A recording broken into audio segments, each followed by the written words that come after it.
j'espère que vous allez bien. Alors aujourd'hui, on va faire un cours sur le pigment. Oui, un cours. On m'a demandé de vous parler des pigments, donc j'ai fait des petites recherches. Et je suis tombée sur un petit pavé sans rentrer trop dans les détails qui explique pas mal de choses. Surtout des choses que moi j'ai, donc que je vais pouvoir vous montrer. Bon, on va pas tourner 36 pendant 36 ans autour du pot, hein. Donc ça vient du Larousse encyclopédie de internet.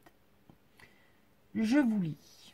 De l'Égypte antique à nos jours, les Égyptiens, 6000 ans avant les Grecs, avaient découvert, non pas avaient découvert, avaient recours à environ 7 types de pigments. Le pigment blanc, sulfate de calcium, gypse ou plus simplement du plâtre. Le pigment noir d'origine végétale ou animale, os calciné ou charbon de bois, plus communément appelé fusain. Les pigments jaunes, les pigments rouges et bruns. Extrait des terres naturelles ou brûlés. Alors, effectivement, vous n'avez pas les mêmes termes, mais je peux vous assurer que c'est la même chose.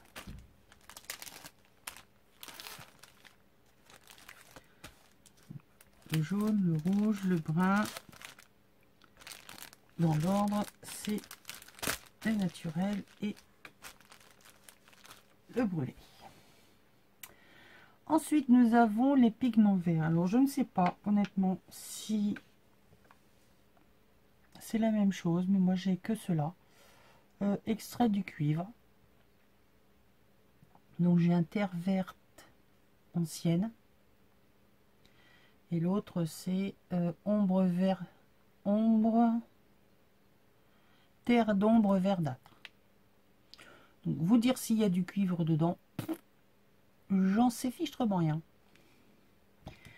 Donc voilà ce que j'ai moi à ma disposition. Après, il y a un bleu très résistant qui lui est obtenu en broyant du sable et des fleurs de natron et de la limaille de cuivre.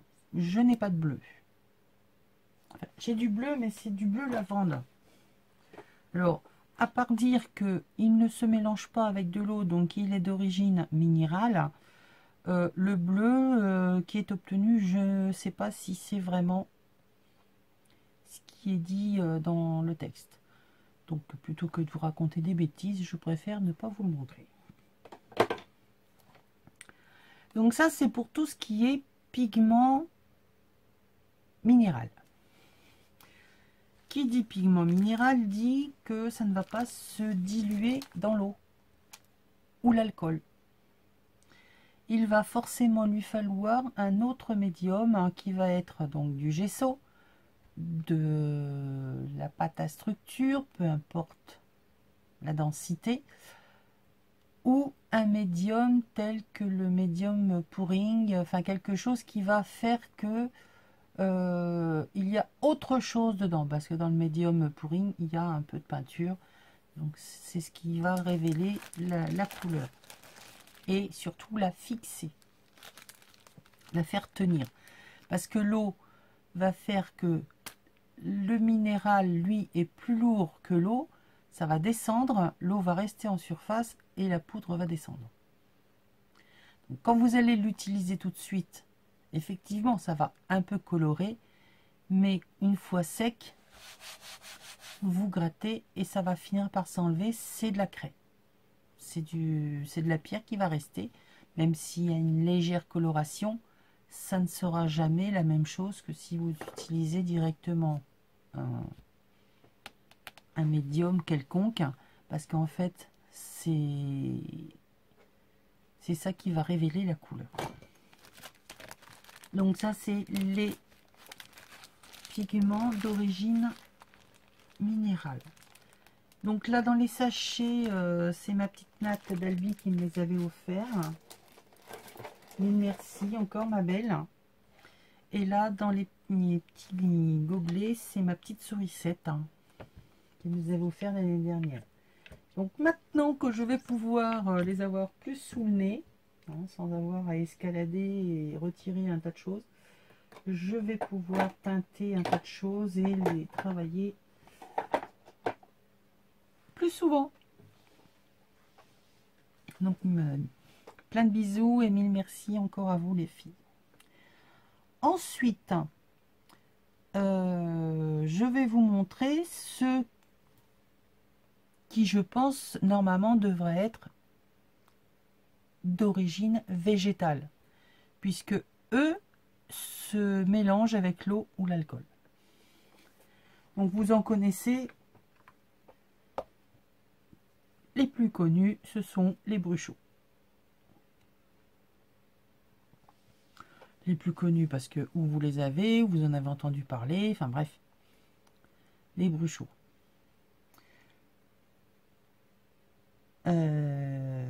En plus, les bruchots ont une particularité pour certains. Il y a à l'intérieur des cristaux qui, eux, au contact de l'eau, vont carrément éclater et donner une autre couleur. C'est-à-dire que là, dans le jaune, vous avez des cristaux rouges qui, avec l'eau, vont donner ceci.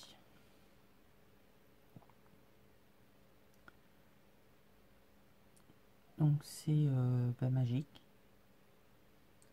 On s'éclate quand on est parti à utiliser les bruchots, peu importe la méthode. Donc là, j'ai mis de l'eau sur mon papier, j'ai saupoudré avec les bruchots, ce qui me donne ceci. Ici, sur ma plaque de verre, j'ai mis la poudre, j'ai vaporisé de l'eau et j'ai retourné ma feuille, si bien que ça a tout mélangé et ça a fait plus de l'aquarelle. Donc là, on ne voit plus les cristaux, mais tout est mélangé.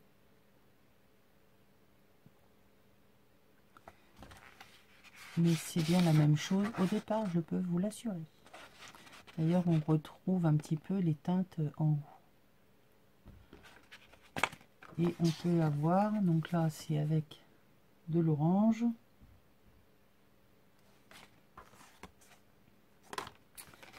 Et puis les bruchots, c'est tout. Ensuite, donc là les bruchots, vous avez différentes couleurs. Un qui révèle des couleurs sympathiques aussi, c'est le gris. Vous avez du bleu, des cristaux bleus, des cristaux rouges, des verts, qui n'ont rien à voir avec le gris à l'origine, mais voilà, quand au contact de l'eau, ils explosent et ça libère ces couleurs. C'est magique. Après, moi, je vais avoir ce que j'appelle mes pigments d'Afrique,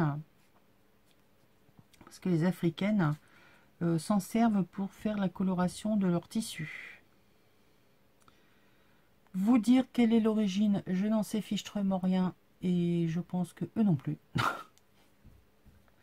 Mais bon, je ne connais pas la composition parce que j'ai acheté ça sur le marché. Et c'était dans des grands bacs, comme on peut voir dans les pays d'Afrique. Il n'y a pas forcément... c'est un festival de couleurs et d'odeurs. Bonne ou mauvaise d'ailleurs, mais c'est un festival de tout. On achète ça au kilo, donc je ne peux pas vous dire ce qu'il y a dedans, de où ça vient. Enfin, tout ce que je sais, c'est que c'est magique.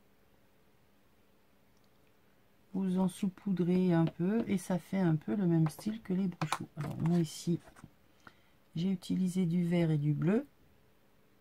Mais la poudre, c'est comme les bruchots, bien souvent vous avez une couleur qui est rendue et au final ça vous donne une autre. Là, la poudre à l'origine, elle est noire et quand vous mettez de l'eau dessus, voilà, on a du bleu et du vert.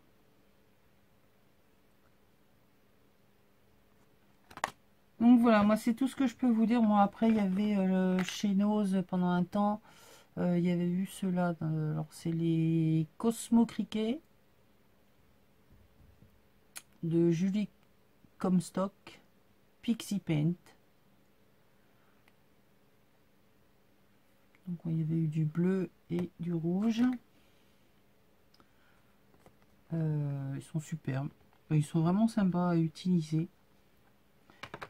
Voilà ce que moi j'ai comme pigment. Mais après, tout est pigment. Tout ce qui va être les craies, les pastels sèches, en poudre, va vous donner du pigment, va vous donner de la couleur. Le pigment, en fait, c'est de la couleur. Donc, de nouveau, utilisé avec un médium solide, va révéler la couleur, va la fixer et vous allez pouvoir l'utiliser sur des pochoirs. Je vous mettrai dans le petit i une vidéo de ma petite Nani Scrap où elle nous fait une démonstration avec les pastels sèches et la pâte à structure. Ça a un superbe rendu. Le fusain et tout ce qui va être les sanguines, ce sont des pigments d'origine, comme c'est marqué, végétal ou animal. Toutes les couleurs nous viennent de la nature. D'une manière ou d'une autre, ça vient de la nature. Je pense n'avoir rien oublié. Je vous fais plein de bisous. Je vous dis à très bientôt. Nous sommes donc vendredi. Ouais, je pense pouvoir vous mettre la vidéo là aujourd'hui. Donc vous l'aurez dans la journée. Donc bonne fin de journée. Passez un bon week-end et peut-être que ouais, je vais peut-être revenir dans le week-end. Bisous bisous.